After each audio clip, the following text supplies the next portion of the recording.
Charles by Shirley Jackson. The day my son Laurie started kindergarten, he renounced corduroy overalls with bibs and began wearing blue jeans with a belt. I watched him go off the very first morning with the older girl next door, seeing clearly that an era of my life was ended.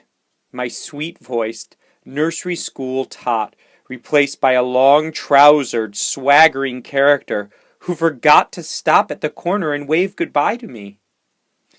He came running home the same way, the front door slamming open, his cap on the floor, and the voice suddenly became raucous, shouting, "Isn't anybody here?" At lunch, he spoke insolently to his father, spilled his baby sister's milk, and remarked that his teacher said we were not to take the name of the Lord in vain. "How was school today?" I asked, elaborately casual. "All right," he said. "Did you learn anything?" his father asked. Laurie regarded his father coldly. "I didn't learn nothing," he said. "Anything," I said. "Didn't learn anything." "The teacher spanked a boy, though," Laurie said, addressing his bread and butter. "For being fresh," he added with a mouthful. "Well, what did he do?" I asked. "Who was it?" Laurie thought. "It was Charles," he said. "He was fresh. The teacher spanked him, and he made him stand in the corner. He was awfully fresh." "What did he do?" I asked again, but Laurie slid off his chair, took a cookie, and left, while his father was still saying, "See here, young man." Well, the next day, Laurie remarked at lunch, as soon as he sat down, "Well, Charles was bad again today." He grinned enormously and said, "Today, Charles hit the teacher." "Good heavens," I said, mindful of the Lord's name. "I suppose he got spanked again." "Oh, he sure did," Laurie said. "Look up," he said to his father. "What?" his father said, looking up. "Look down," Laurie said. "Look at my thumb." "Gee, you're dumb," he began to laugh insanely. "Well, why did Charles hit the teacher?" I asked quickly.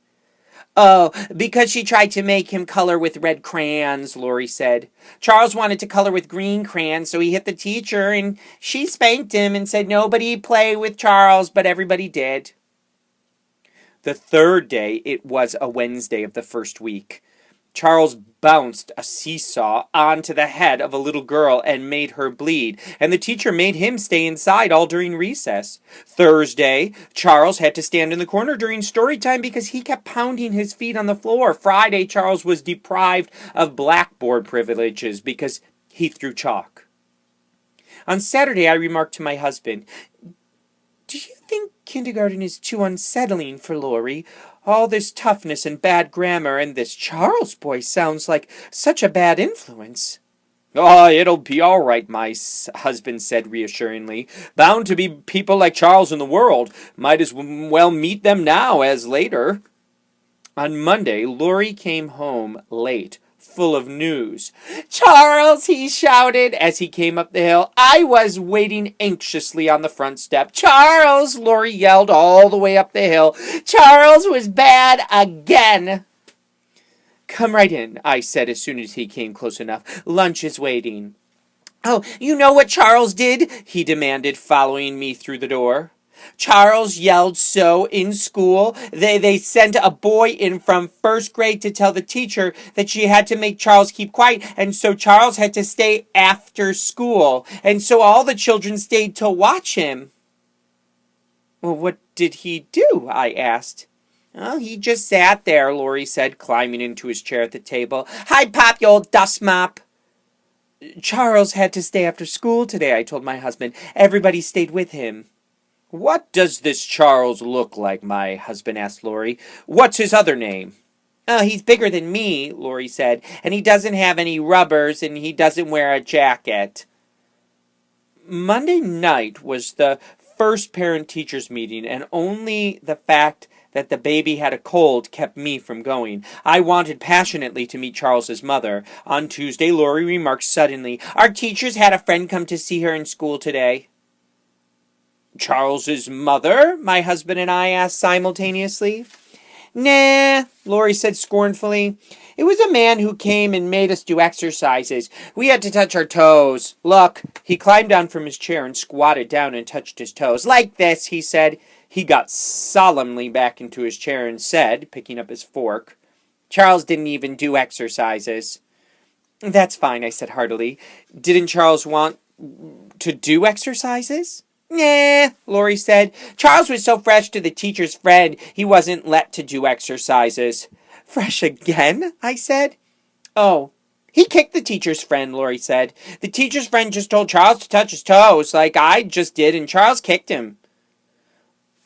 What are they going to do about Charles, do you suppose? Lori's father asked him. Lori shrugged elaborately. Throw him out of school, I guess? Wednesday and Thursday were routine.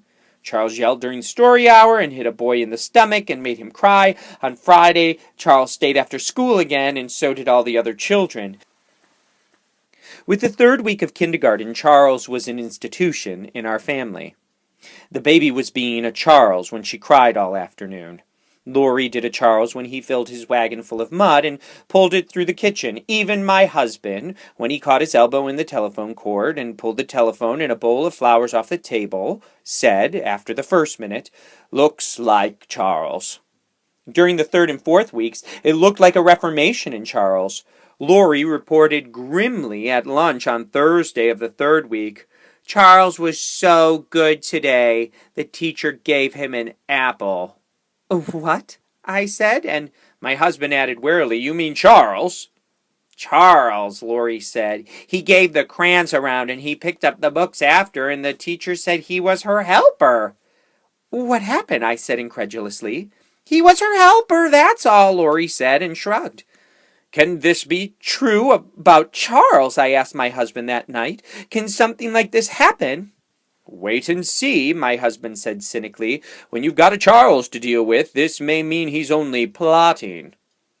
He seemed to be wrong. For over a week, Charles was the teacher's helper. Each day he handed things out and he picked things up. No one had to stay after school. The PTA meeting's next week again, I told my husband. I'm going to find Charles's mother there. Ask her what happened to Charles, my husband said. I'd like to know. I'd like to know myself, I said. On Friday of that week, things were back to normal. You know what Charles did today? Lori demanded at the lunch table in a voice slightly awed. He told a little girl to say a word, and she said it, and the teacher washed her mouth out with soap, and Charles laughed. What word? His father asked unwisely, and Lori said, I'll have to whisper it to you. It's so bad. He got down off his chair and went around to his father. His father bent his head down, and Lori whispered joyfully. His father's eyes widened. Did Charles tell the little girls to say that? He asked respectfully. She said it twice, Lori said. Charles told her to say it twice. What happened to Charles? My husband asked. Oh, nothing, Lori said. He was passing out the crayons. Monday morning, Charles abandoned the little girl and said the evil word himself 3 or 4 times, getting his mouth washed out with soap each time. He also threw chalk. My husband came to the door with me that evening as I set out for the PTA meeting. Invite her over for a cup of tea after the meeting, he said. I want to get a look at her. If only she's there, I said prayerfully. She'll be there, my husband said. I don't see how they could hold a PTA meeting without Charles's mother. At the meeting, I sat restlessly, scanning each comfortable, matronly face, trying to determine which one hid the secret of Charles. None of them looked to me haggard enough. No one stood up in the meeting and apologized for the way her son had been acting. No one mentioned Charles.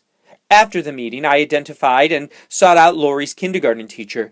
She had a plate with a cup of tea and a piece of chocolate cake. I had a plate with a cup of tea and a piece of marshmallow cake. We maneuvered up to one another cautiously and smiled. I've been so anxious to meet you, I said. I'm Lori's mother. Well, we're all so interested in Lori, she said. Well, he certainly likes kindergarten, I said. He talks about it all the time. We had a little trouble adjusting the first week or so, she said primly, but now he's a fine helper, with occasional lapses, of course. Oh, Laurie usually adjusts very quickly, I said. I suppose this time it's Charles' influence. Charles? Yes, I said, laughing. You must have your hands full in that kindergarten with Charles. Charles, she said. Well, we don't have any Charles in the kindergarten.